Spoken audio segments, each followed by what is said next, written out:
the Necronomicon.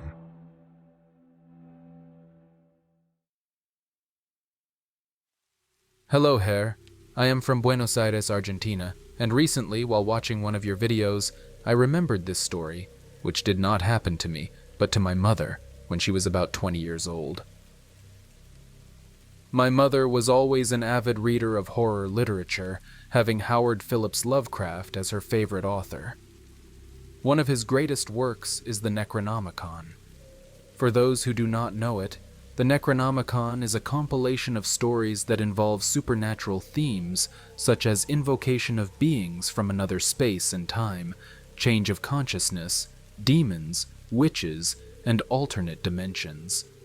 What gives rise to these stories is the book of the same name to which the writer alludes, supposedly written in Damascus by an Arab poet around the year 700, which would contain, in theory, all the formulas, spells, and incantations to carry out atrocities that could end life on the planet. Although Lovecraft always repeated that the grimoire was fictitious and that he had actually claimed its existence to be the basis of his cosmology of horror, there are some versions that claim to have extracts, copies, or reprints of the real Necronomicon.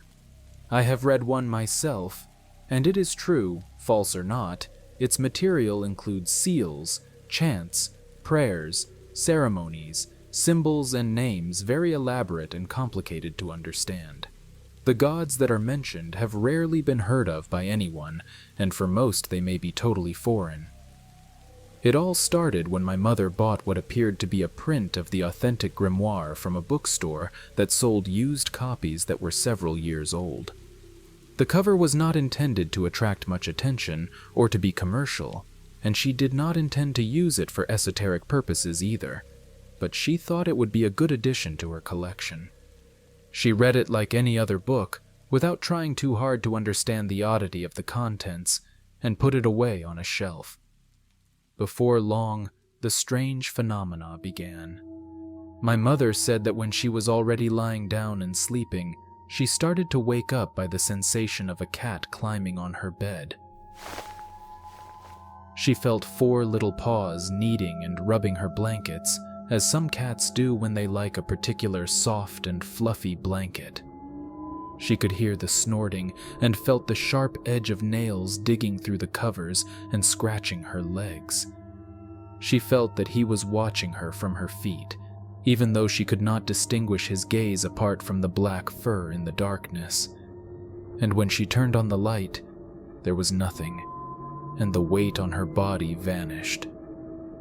There were other times when, still awake, she would sense something rubbing against under her bed. She described it as when you know there is a presence near you, whether tangible or not.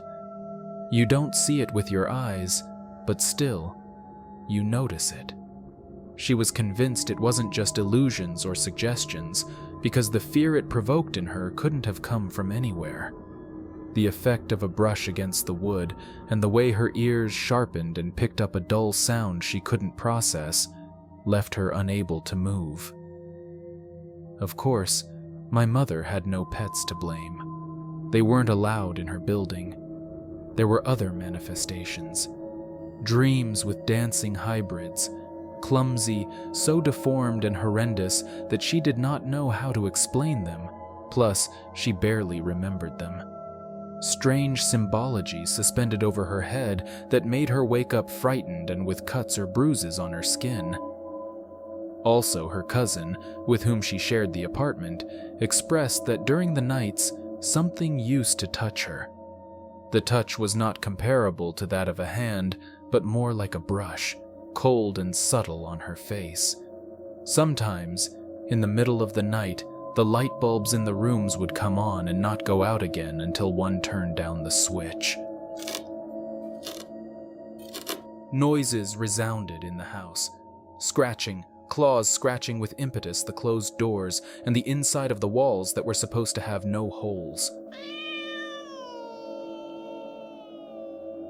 Or the meowing of a feline, mournful and out of tune, which led to unnatural screams, in a cacophony that seemed to come from a person and a cat at the same time, trying to speak and failing miserably. On one occasion it happened that my mother noticed a melody, distant at first, but as it became more and more distinct, she found it unfamiliar and repulsive, with no idea of what instrument could have produced it. Her cousin also heard it, and aware of her companion's uneasiness, she told her that it must have come from the neighbors. My mother didn't believe it, as she found it so repulsive and grotesque that there was no way anyone could enjoy it or produce it. It played all night long, and at dawn it ceased and ceased until it died out. She claims that such a song would not require much time to mentally unsettle anyone. My mother decided enough was enough. She was tired of the nightmares with beasts, humans howling like animals and animals sobbing like humans, of the lights going off and on by themselves, of the bruises in the morning and the sounds coming from everywhere and nowhere all at once. She didn't sleep well, spent much of the day outside for fear of what she would face when she returned, and was always nervous, tense, and stressed. Then, a friend of hers, aware of the Necronomicon in her possession, entrusted her to give it to her. After a brief period of possessing it, her friend concluded and revealed to her that attached to the book was an evil entity that was responsible for her martyrdom. The guy didn't want to give it back to him, because it would be worse, and he didn't want to keep it either, so he got rid of it. I don't know whether by destroying it or giving it to someone who was able to control the phenomena that the grimoire involved. But thanks to that, life returned to its normal course. Today, my mother still resents that work.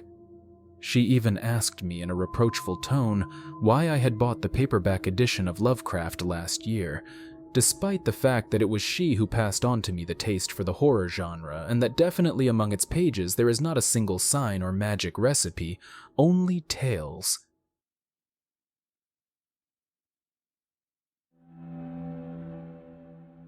Wolf howls.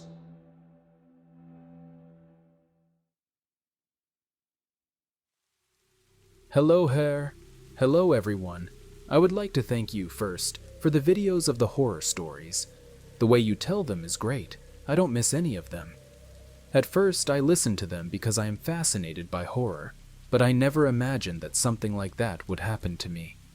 Before telling my anecdote, I will put you in tune. I live in a township at the bottom of a hill in a 5-story building. I live on the 4th floor with my mother and my brother. In front of my bedroom window is the main road, where on the other side of the sidewalk there is a furniture store, an upholstery store, and even a Christian church. I can only see part of that road, since part of the building itself obstructs my visibility.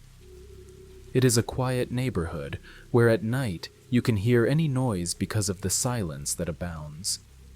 I have to confess that I do not consider myself skeptical, because I do believe that there are ancestral planes, energies, and everything related to the paranormal.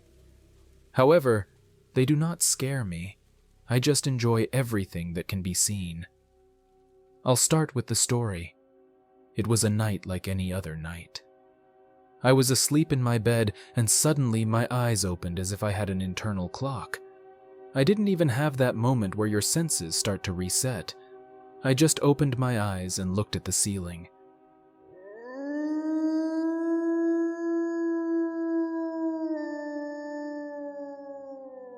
In the distance, I could hear a dog howling. I didn't think anything of it. I unlocked my phone. It was 3 o'clock in the morning. I got up to go to the bathroom. As I returned to my room, I began to hear the howling of what I thought were dogs. My upstairs neighbors had a pet mongrel dog, but the sounds did not match what I heard. They were the howls of wolves.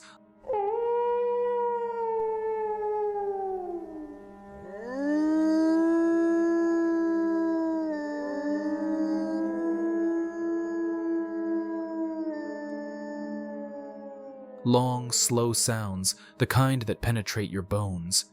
Several, not just one, and very close. They seemed to howl in my ears. I wondered, what is that, my neighbor's dogs? The sounds were getting louder and getting louder. It wasn't just 3. It sounded like hundreds of them. No, there are only 3 dogs in this building. They can't be the neighbors, I thought and shook my head. At that moment, my body was telling me I had to go to the window, and I obeyed. I opened the curtain slowly and looked towards the road. There stood, as far as my visibility could reach, a black shadow in the shape of a man. Tall, stocky, cartoon-like, deformed, sinister, dark. I couldn't see his face, nor what he was wearing, not even the shape of his hands or legs. He was just a mysterious black silhouette.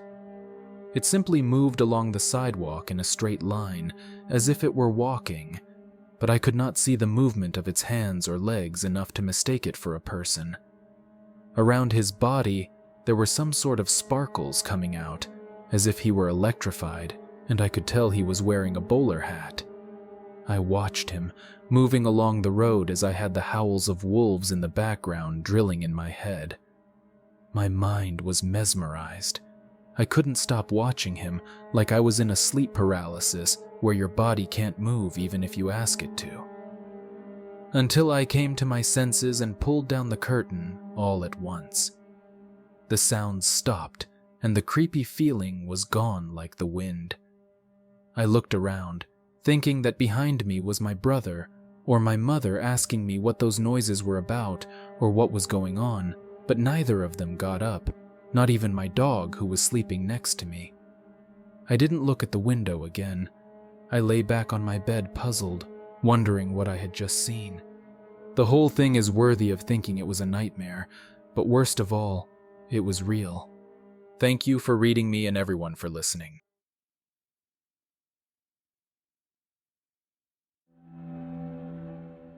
A dead man fell in love with me.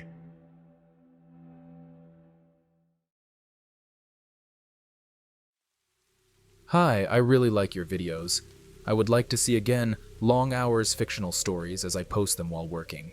Greetings to all your team. Since I was a child, I have had a great sensitivity for the supernatural, so I leave you 3 stories. You choose which one will work for you or which ones. Greetings from Venezuela. The Vision of Disaster.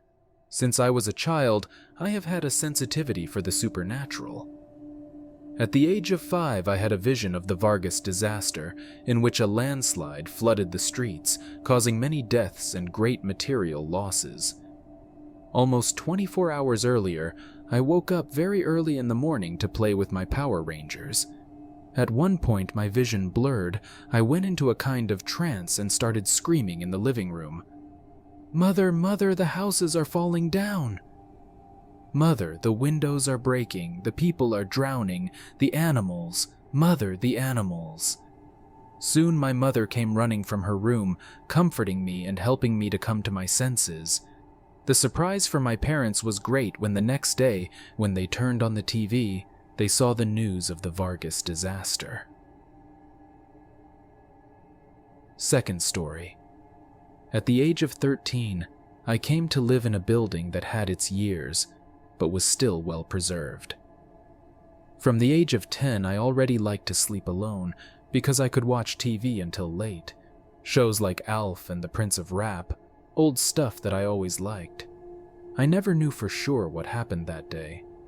There were rumors of a witch or person practicing sorcery on the same floor. That night, being already past midnight, I woke up feeling that someone was turning me upside down while I was sleeping on my stomach. I quickly began to lose my breath. I felt hands on my neck. The room was dark. Only the glow of the television illuminated me. I tried to free myself from what was suffocating me, and from the back of the room, I heard a guttural laughter taunting me. With an act of will, I managed to throw myself on the floor and turn on the light. It all ended there. That night, I slept with the light on. Third story. I think the expression, "a spirit or dead fell in love with you," describes what happened to me. When I was 17 years old, I had a peculiar dream. A woman with a wedding dress, black hair, and skin with an aspect between green, pale, and black, appeared among some men who were praying, trying to give rest to her spirit. I clearly remember the phrase, "Only the living are given flowers." This would have been just another dream if it were not for what happened later. After moving to a new city and a year had passed since that dream, one day in July, exhausted from the move, I lay down. However, between light sleep and wakefulness, I opened my eyes and saw the woman from the dream walking by my bed. I closed my eyes tightly, trying not to see her, and it worked. But from that moment on, whether it was mid-July or June, I would see her, either fleetingly or in dreams. More than 5 years passed. I started dating a girl who lived in another city. I often stayed at her house, despite the 3-hour commute. She still ended up with me, which is a horror. The weird thing started between June and July. I barely stayed with her due to college final exams. However, every time I visited her, I found her with big dark circles under her eyes, visibly tired. Finally, she confessed to me. "I haven't been sleeping much. Don't think I'm crazy, but something strange is going around the house. For weeks now, both my mother and I have been seeing a woman with a wedding dress, black hair, and skin that looks dead. She moves around the house as if looking for something." My surprise was enormous when I heard it. I knew it was the same entity that had followed me there. Eventually, I stopped watching it. I don't remember exactly when, but one thing I'm sure of. When someone says, "A dead man fell in love with you," believe me, it's not a positive thing.